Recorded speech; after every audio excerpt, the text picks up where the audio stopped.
It's our foul-mouthed, trash-talking friend QBert here on the ColecoVision. This game cartridge has a copyright of 1983, and the ColecoVision, which came out in 1982, is widely regarded as the old-school master of arcade conversions, and QBert here is no exception. This arcade game is played beautifully on the home console, ColecoVision.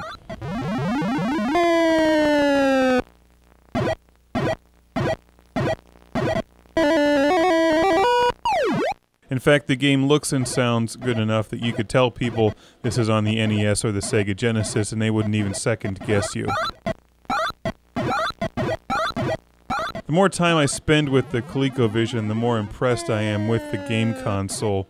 I was an Atari man back in the day, never had one of these, and I always assumed it was just like an Atari, but the fact is the ColecoVision really is several levels higher in technical quality. Especially with some of these arcade games. I've reviewed QBert for the Atari 2600, and the ColecoVision version just puts it to shame. To sum it up real quickly, you're playing as QBert, the orange guy on screen, who is not Alf. Totally separate guy. QBert. Different planet, I guess. You hop from block to block, dodging enemies, turning the blocks a certain color when you get all the blocks the same color that they need to be. You've cleared the level, and as the game progresses, you then have to land on the blocks 2 and then 3 times, and so forth. I like QBert, but I don't play the game that often, so I'm not very good at it.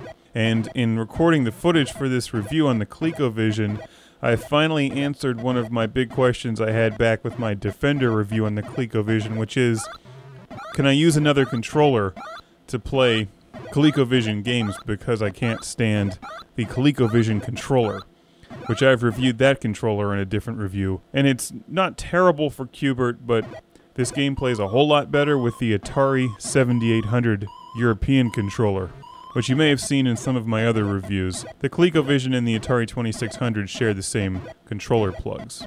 But the ColecoVision games are started with the numbered keypad on the ColecoVision controllers, rather than a reset button like the Atari has.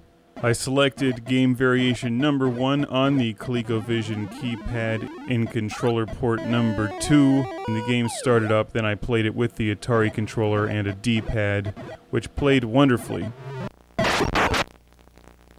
This game has very responsive controls and packs the fun and playability of the arcade QBert, which is really the most important thing here.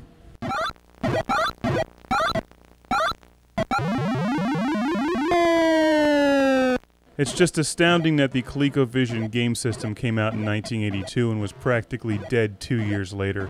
And for those of us who play classic games today, the ColecoVision is an excellent value for picking up games like QBert and Defender and Burger Time and Gorf.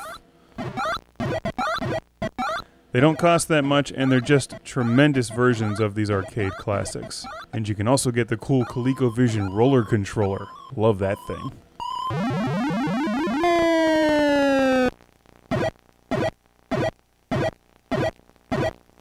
The green guy has a name, I forget what it is, but I just want to rip his legs off for undoing all of my hard work. I gotta say, every time I play QBert, I forget how much I like this game. I don't know why I don't play it as much as Ms. Pac-Man or Dig Dug, but QBert is really right up there with some of those iconic 80s classics. It's just a brilliant game.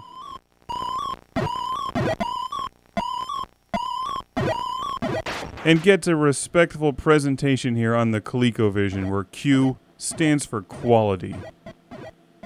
And Bert stands for Bert, I guess. Quality Bert. The hopping orange guy with a big nose who swears like a sailor. Gotta love him.